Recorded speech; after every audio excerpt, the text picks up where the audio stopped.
Dear students very good morning.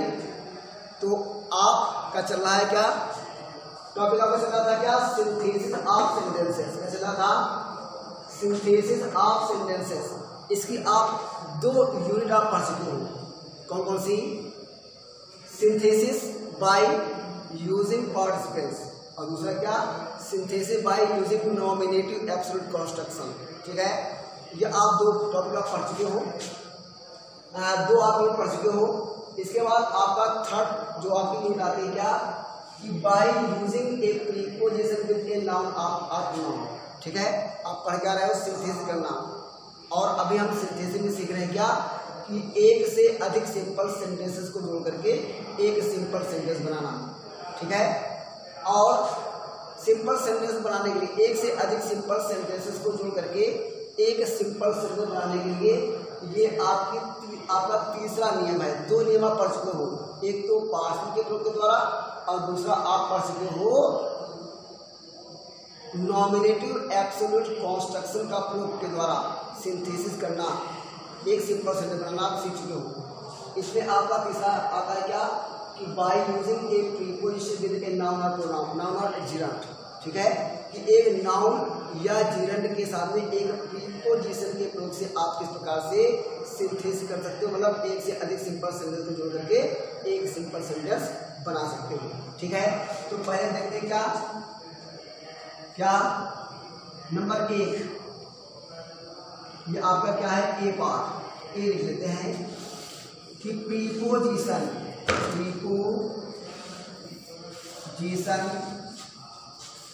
With a noun. पहले हम आपको बताएं क्या कि प्रीपोजिशन विद ए नाउन किस प्रकार से आप एक नाउन के साथ में प्रीपोजिशन का प्रयोग करेंगे। ठीक है, तो बनाने का नियम क्या रहेगा? सिंपल सा है। बनाने का नियम क्या रहेगा? बनाने का मतलब सिंथेसिस करने का नियम क्या रहेगा? लिखेंगे सिंथेसिस करने का नियम क्या रहेगा? कैसे आप सिंथेसिस करोगे? ठीक है, कि एक वाक्य में एक नाउन का तथा दूसरे, या आपको थ्योरी भी लिखे दे रहे हैं, केवल एग्जाम्पल्स के माध्यम से नहीं समझा रहे आपको हैं, केवल हम आपको एग्जाम्पल के माध्यम से समझा दें नहीं, हम केवल एग्जाम्पल के माध्यम से भी समझा सकते हैं, लेकिन हम आपको थ्योरी के माध्यम से और एग्जाम्पल के माध्यम से 2 तरीके समझाएंगे। क्या करना है कि जो आपको सिंथेसिस परीक्षा में सिंथेसिस करने के लिए आएगा तो एक वाक्य में एक नाउन का तथा दूसरे वाक्य में दूसरे नाउन का प्रयोग होता है। एक वाक्य में एक नाउन का प्रयोग होगा तथा दूसरे वाले वाक्य में दूसरे नाउन का प्रयोग होगा। ठीक है, करना क्या है कि दोनों नाउन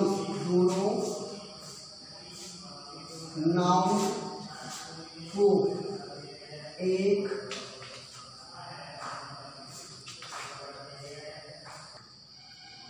क्या कह रहा है? एक वाक्य में एक नाउन का तथा दूसरे वाक्य में दूसरे नाउन का प्रयोग होता है। दोनों नाउन को एक उचित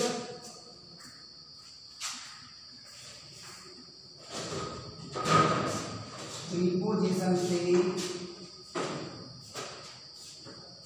जोड़ देते हैं। क्या करना है कि दोनों नाउन्स को एक उचित प्रीपोजिशन से जोड़ देते हैं। एग्जाम्पल में दिखाता हूं आपको, दिखाएं क्या कि क्या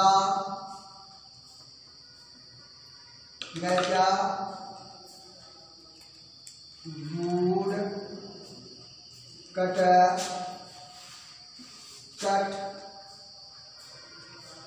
the tree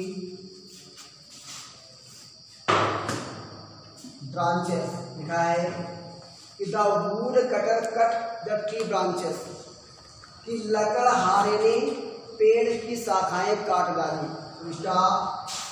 और ही कट them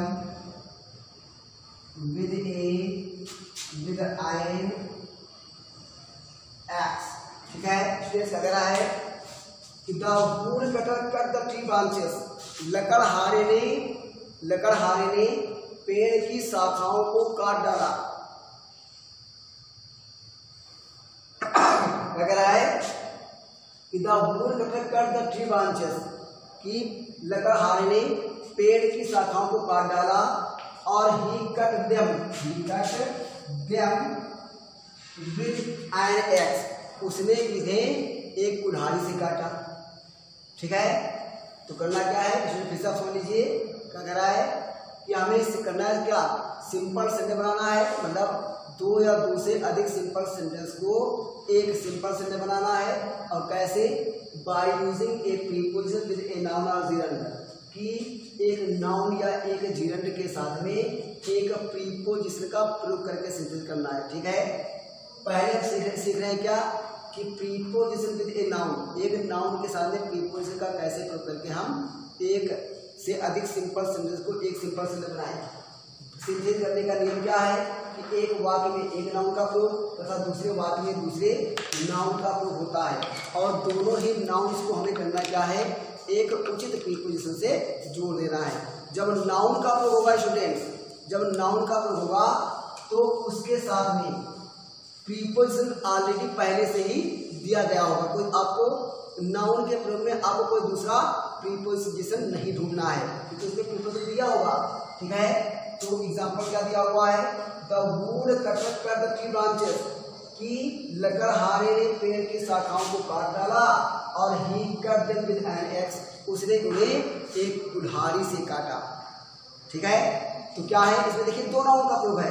क्या है, एक नाउन का प्रयोग क्या है, द ट्री ब्रांचेस मतलब पेड़ की शाखाएं, और दूसरा क्या है, एक्स, क्या है, पेड़ की शाखाओं को काटा, किससे काटा, एक्स से काटा, कुल्हाड़ी से काटा।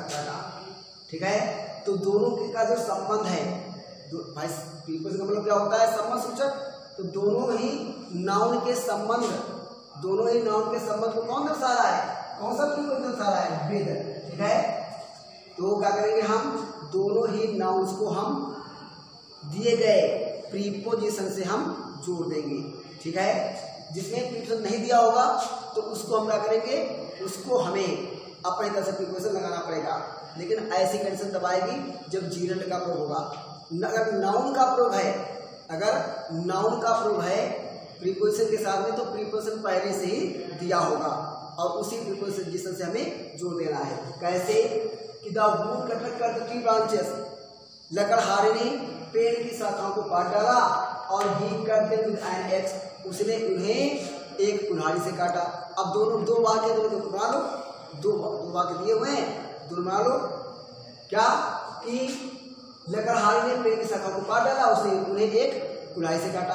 अब दो कर लो, एक दोनों वाक्य एक कर लो कि लकड़हारे ने एक कुल्हाड़ी से पेड़ की शाखाओं को काट डाला। ठीक है, तो दोनों नाउन को हम इससे जोड़ देते हैं। कैसे, दिया हुआ the woodcutter cut the tree branches, कि लकड़हारे ने पेड़ की शाखाओं को काट डाला, किससे काटा, with N X, with N X. ठीक है, तो इस प्रकार से क्या होगा कि दोनों जो नाउन्स हैं वो एक प्रीपोजिशन से जुड़ गए। ठीक है, दोनों जो नाउन्स हैं वो एक प्रीपोजिशन से जुड़ गए। एग्जाम्पल नंबर 1 था, एग्जाम्पल नंबर हम आप देखते हैं दूसरा लिखा है क्या, कि मोहन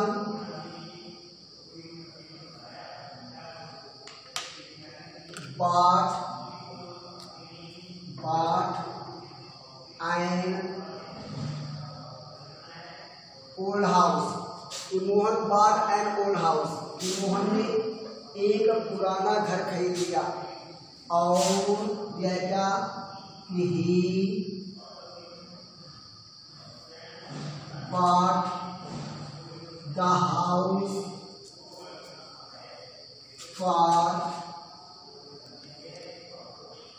50,000 रुपीज, यह लिखा है कि Mohan bot an old house, Mohan ने एक पुराना मकान खरीद लिया। और he bought the house for 50,000 rupees, उसने मकान को 50,000 रुपये में खरीदा। तो सीधी बात है कि मोहन ने एक पुराना मकान खरीदा, उसने इसे 50,000 रुपये में खरीदा। तो मतलब क्या होगा, दोनों को एक कर लो अपने समझ से सेंस से कि मोहन ने एक पुराना घर 50,000 रुपये में खरीद लिया। एक तो ये भाव के अनुसार हो जाएगा, दो बातों को एक कर लो हिंदी में अपने अपने समझ करके मायने में, या दोनों ही नाम को क्या करो, आपको करना है कि दो नाम को दिए गए प्रीपोजिशन से आपको जोड़ देना है। तो क्या बन जाएगा, मोहन ने एक पुराना मकान खरीद लिया और he bought the house for 50,000 rupees, उसने मकान को 50,000 रुपये में खरीदा। मतलब मोहन ने एक पुराना मकान 50,000 रुपये में खरीद लिया। ठीक है, तो क्या बन जाएगा, Mohan bought an old house, Mohan bought an old house, अब कितने में, for 50,000 रुपीज। ठीक है, तो इस प्रकार से आप अगर वाक्य में नाउन का प्रयोग हो तो दिए गए प्रीपोजिशन की सहायता से, अगर नाउन का प्रयोग हुआ तो प्रीपोजिशन दिया होगा। ठीक है, जैसे इसने क्या था, विद दिया था तो हमने दोनों को किससे जोड़ दिया, तो विद से जोड़ दिया। इसे प्रीपोजिशन क्या था, फॉर, तो हमने फॉर से जोड़ दिया। ठीक है, अगर नाउन का प्रयोग हुआ तो उसी में दिए गए प्रीपोजिशन की सहायता से दोनों नाउन को आपको जोड़ देना है। ठीक है, और सेंटेंस आपका दो सिंपल सेंटेंस आपके एक सिंपल सेंटेंस बन जाएगा। इसके बाद हम नाउन के प्रयोग के बाद में, इसके बाद हम नाउन के प्रयोग के बाद में देखते हैं क्या, कि preposition with A gerund, preposition with A gerund. ठीक है, ठीक है, नाउन के बाद देखते हैं क्या आपका इसका बी पार्ट, बी पार्ट देखते हैं क्या, कि preposition with A gerund, preposition with A gerund. तो पहले जान लेते हैं कि जीरंड होता क्या है। भाई कह रहा है प्रीपोजिशन विद ए जीरंड, एक जीरंड के साथ में प्रीपोजिशन का प्रयोग। तो जीरंड के साथ में प्रीपोजिशन का प्रयोग करने के लिए पहले हम ये समझ लेते हैं कि जीरंड होता क्या है। आप जानते हो कि जीरंड क्या होता है, वर्ब की फर्स्ट फॉर्म प्लस आईएनजी। जब हम किसी भी वर्ब की फर्स्ट फॉर्म में क्या लगाते हैं, आईएनजी, किसी भी वर्ब की फर्स्ट फॉर्म में आईएनजी लगाने से बन जाता है जीरंड। और जीरंड आपका काम करता है काहे का, आप जानते हो, एक नाउन का कार्य करता है, एक नाउन का कार्य करता है। ठीक है, तो करना क्या है, करना क्या है कि जब आप इसका करोगे सिंथेसिस करने का नियम। ठीक है, सिंथेसिस करने का नियम। ठीक है, तो आइए देखते हैं क्या सिंथेसिस करने के नियम की जीरंड के प्रयोग से आप कैसे सिंथेसिस करोगे इसको।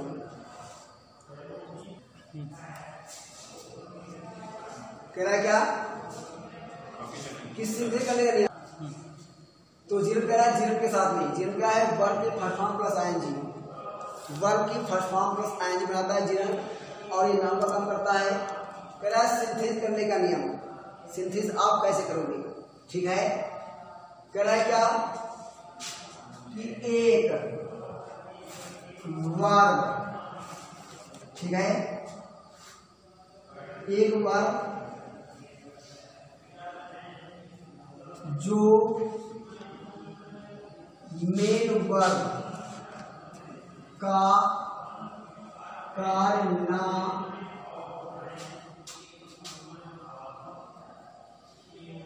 कर रही हूं। ठीक है, एक वर्ब जो मेन वर्ब का कार्य ना कर रही हो, जो मेन वर्ब का कार्य ना कर रही हूं। ठीक है, जो मेन वर्ब का कार्य ना कर रही हो उसे जीरंड बना लेते हैं और एक उचित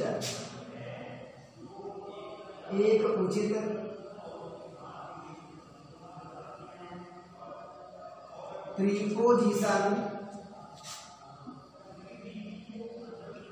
से जोड़ देते हैं।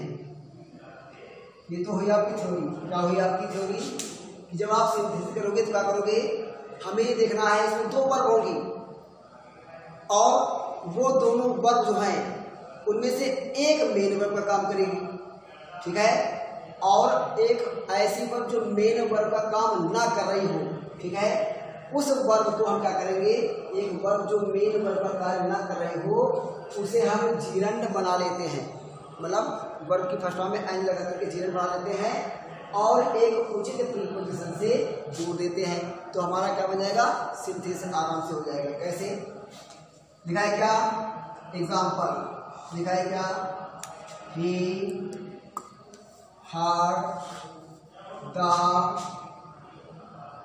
news of his father's death, ठीक है, कि he heard the news of his father's death, उसने अपने पिता की मौत का समाचार सुना और he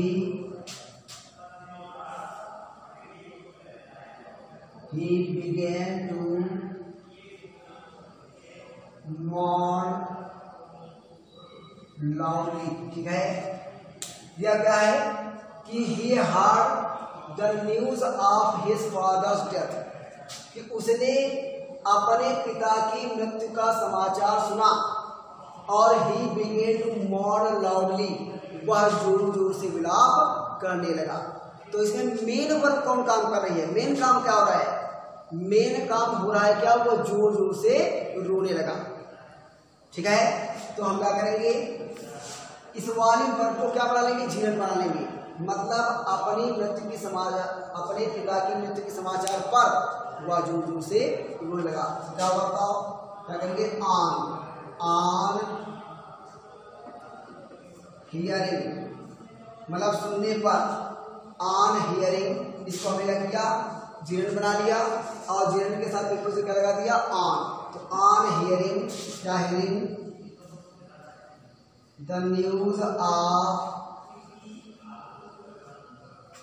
हिज फादर्स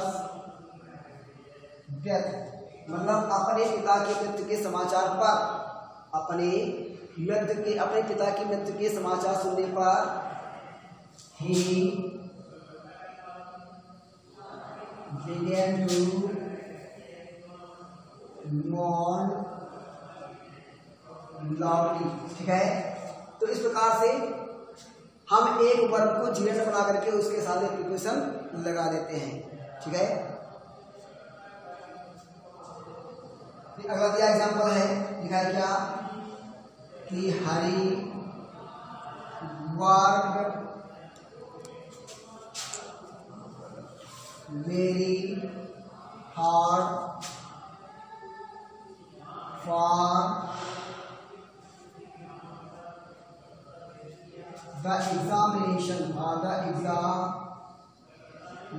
लिखा है क्या कि Hari work very hard for the examination, कि हरी ने परीक्षा के लिए बहुत परिश्रम किया, ठीक है।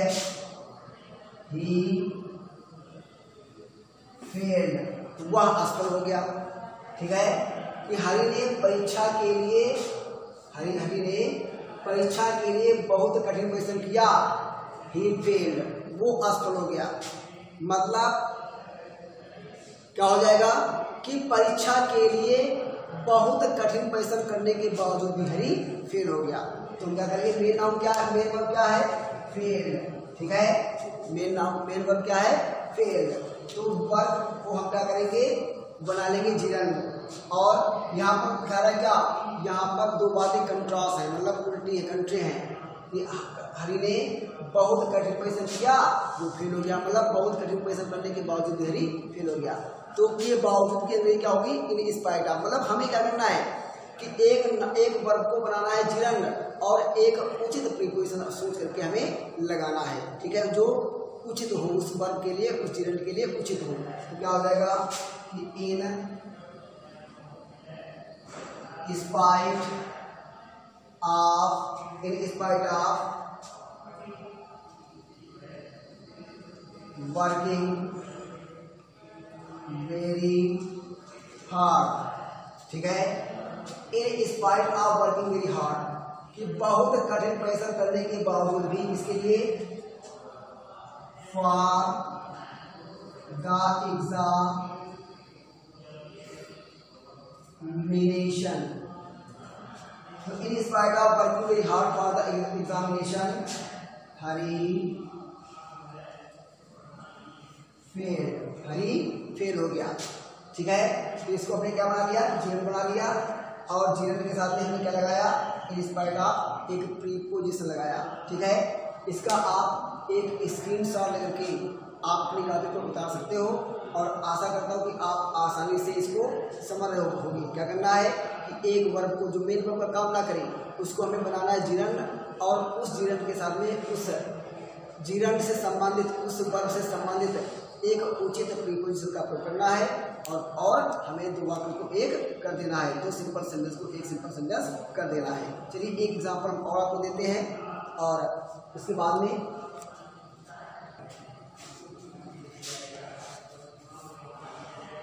एग्जांपल में तीसरा दिया है, कह रहा है क्या, the kind rich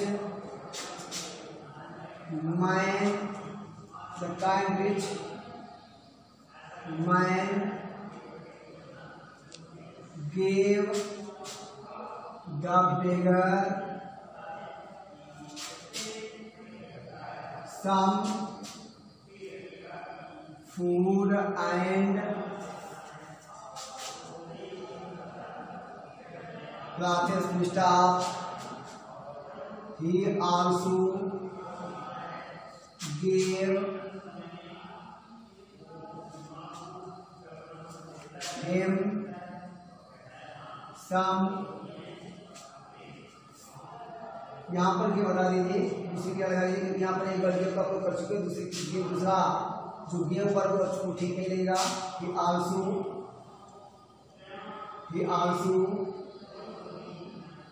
helped him with some money, दिया हुआ है क्या, लिखा है क्या कि the kind rich man gave the beggar some food and clothes, कि दयालु धनी आदमी ने भिखारी को थोड़ा भोजन और कपड़े दिए। अमीर आदमी ने, दयालु धनी आदमी ने भिखारी को थोड़ा भोजन और कपड़े दिए, और he also helped him with some money, और उसने थोड़े से धन से भी उसकी सहायता की, ठीक है।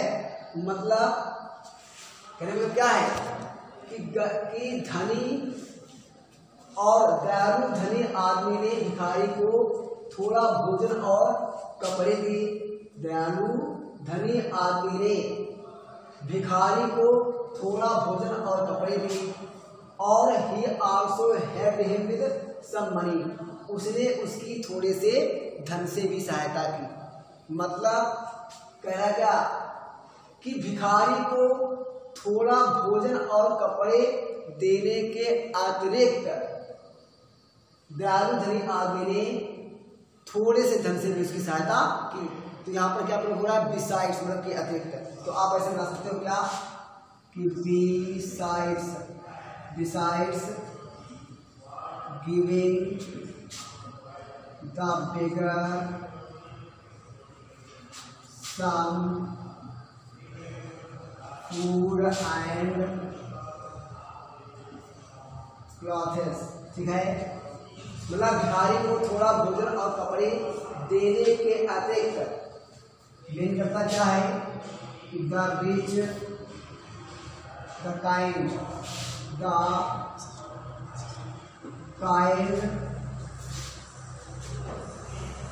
Rich mind had him with some money, तो स्टूडेंट्स इस प्रकार से आप जिरंड की सहायता से भी दो सिंपल सेंटेंस को एक सिंपल सेंटेंस आप आसानी से कर सकते हो। तो आप आसानी से समझ जाओगे किस प्रकार से हम दो नाउन्स के साथ किस प्रकार से हम किसी भी नाउन या जिरंड के साथ में एक प्रीपोजिशन का प्रयोग करके हम सेंटेंस को सिंथेसिस कर सकते हैं। ठीक है, करना क्या है, अगर नाउन का प्रयोग है तो हम दिए गए नाउन की सहायता से ही दोनों नाउन्स को जोड़ करके एक वाक्य बना सकते हैं, दोनों वाक्यों के नाउन को एक जोड़ करके एक वाक्य बना सकते हैं। ठीक है, दिए गए प्रीपोजिशन की सहायता से। और अगर जिरंड का प्रयोग है तो किसी एक नॉन इम्पोर्टेंट मतलब जो कम इम्पोर्टेंट मतलब जो मेन वर्ब है उसको छोड़ करके जो दूसरी वर्ब है उसको हम जिरंड बना करके उसके साथ में एक प्रीपोजिशन जोड़ करके भी हम आसानी से किसी भी वाक्यों को सिंथेसिस कर सकते हैं। ठीक है, और उम्मीद करता हूँ कि आपको समझ आ गया होगा। नहीं समझ आता है तो इस वीडियो को आप बार बार देखिए और समझने का प्रयास करिए, और इससे संबंधित जो होमवर्क है वो हमारे विद्यालय के व्हाट्सएप के द्वारा आपको भेज दिया जाएगा। तब तक के लिए